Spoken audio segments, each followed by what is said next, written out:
Situ kakak. Kakak.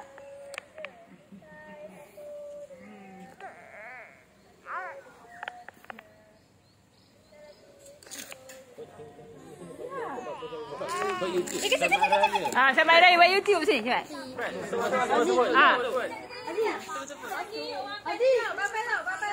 Okey dia buat YouTube sini. Lagi dulu kan lagi. Jangan. Bye tata. Selamat Hari Raya. Selamat Hari Raya. Bye. Ucapkan je itu je. Okey. Sebut je. Cakap ya kami ingin ucapkan. Kami ingin mengucapkan Selamat Hari Raya.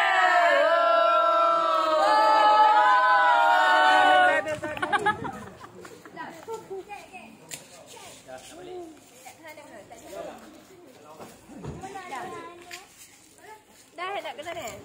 Okeylah, kami nak pergi beraya lagi. Mak nak ucapkan?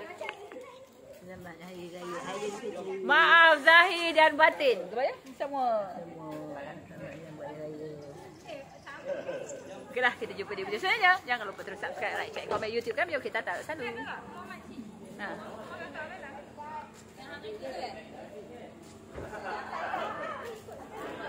Salah sekali kami tak faham. Ikut.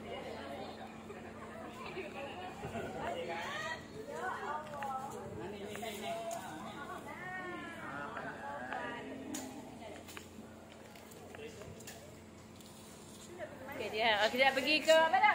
Abang, rumah Kak Nahina apa nama? Taman Impiana. Taman Impiana. Selamat ucapan. Ucapan selamat Hari Raya. Selamat Hari Raya. Cepat. Selamat Hari Raya. Maaf zahir dan batin. Maaf zahir dan batin. Okey, terima kasih. Amirul, ucapan. Masuk YouTube. Selamat Hari Raya. Maaf zahir dan batin. Okey.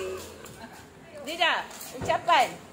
Selamat Hari Raya Aidilfitri. Maaf zahir batin. Okey, Fahmi. Ucapan.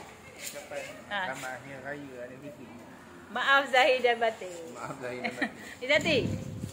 Apa? Selamat Hari Raya Aidilfitri. Maaf zahir dan batin. Okey. Selamat Hari Raya Aidilfitri. Selipar Raya, selamat Hari Raya, maaf zahir batin. Okey. Kita jumpa yang lain lah.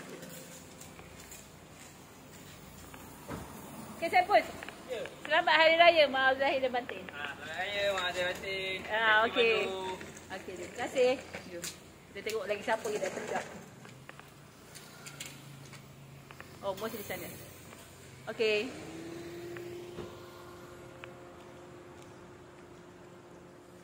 Okeylah, semuanya dah siap sedia untuk berjalan ke tempat lain pula. Kita jumpa di video selanjutnya. Jangan lupa terus subscribe, like, share, komen YouTube kami. Okey, Tata, selalu.